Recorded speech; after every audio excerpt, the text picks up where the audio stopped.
Panchayat headquarter चांद्राना है। यहाँ पे करीब करीब 3 गांव आते हैं, आसपास की 5-7 ढाणियाँ हैं। लोग स्वास्थ्य के लिए भी परेशान हैं। पीएससी है, पीएससी एक कोने में बना दी। पीएससी जिस स्वास्थ्य की आप बात कर रहे हैं, वहाँ पे लोग जा ही नहीं पाते हैं। रही बात आप शिक्षा की, शिक्षा का जो मामला है करीब करीब 3 साल से अटका पड़ा है। स्कूल को अधिकारियों ने जर्जर घोषित कर दिया। 4.5 करोड़ रुपए का फंड, 4.5 करोड़ रुपए का फंड स्कूल नए भवन निर्माण के लिए आया था, लेकिन वो भी राजनीति के में उलझ गया है। कोई चाहता है कि स्कूल इधर जाए, कोई चाहता है स्कूल जाए, लेकिन गांव वालों के सब आज से 60-70 साल से लोग यहीं पे पढ़ने आते हैं, आसपास के गांव के। अभी मैं आपको स्कूल दिखाऊंगा, स्कूल की हालत आप देखना।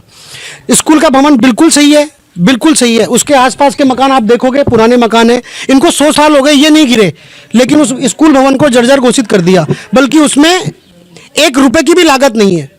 4.5 करोड़ के फंड को इधर उधर यूज करने के चक्कर में उसको स्कूल को अटका रखा है। बच्चे कमरे के किराए के कमरे में पढ़ रहे हैं, पंचायत भवन में बच्चे पढ़ रहे हैं। तो ये शिक्षा के नाम पे धब्बा है। ये मामला करीब करीब 6 महीने से 7 महीने से बहुत हाईलाइट चल रहा है, लेकिन अभी तक सरकार का ध्यान इधर नहीं गया है। पानी की व्यवस्था आप देखो, सफाई की व्यवस्था,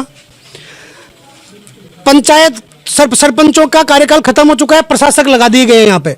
लेकिन आप देखो कोने में आप कचरा पड़ा है, नालियों की आप हालत देख सकते हो। रोड लाइट के नाम पे 0 है। फंड उठा लिया जाता है, फंड खा लिया जाता है, लेकिन गांव वालों के कोई सुविधा गांव वालों के पास नहीं है। आप स्कूल की आप देखोगे, स्कूल भी एक राजनीति का अड्डा बन के शिकार हो चुका है। हर आदमी अपने बच्चों को पढ़ाने के लिए परेशान है। वो घर से निकलता है बच्चा तो वो सोचता है स्कूल की छत नहीं गिर जाए। सरकार यहाँ पे कई बार देखने आई या नहीं आई? सिर्फ 4 करोड़ का मामला लेकर ही नहीं, एक बार भी नहीं आई। अधिकारी आते हैं तो टालम टोल करके चले जाते हैं, कभी इधर आते हैं, कभी उधर आके चले जाते हैं। कई बार जमीन का खूब आते हैं अधिकारी, खूब आते हैं, लेकिन कोई भी बिल्कुल कोई भी संज्ञान में नहीं है। और बच्चे बहुत परेशान हैं। जो अपने अभिभावक हैं, बच्चों के जो पेरेंट्स हैं, वो दिनों दिन स्कूल की जो संख्या थी वो बिल्कुल धीरे धीरे कम होती जाए। पिछली बार 650 से 500 लड़के उसमें पढ़ते थे, अब वो करीब करीब 200 हो गए। संख्या ही कम हो गई, 180 संख्या रह गई है। तो ये सरकार के ऊपर धब्बा है और चांद्राना गांव की बदकिस्मती है। सर, आपका नाम? मेरा नाम चंद्रशेखर है, मैं इसी गांव का वासी हूँ।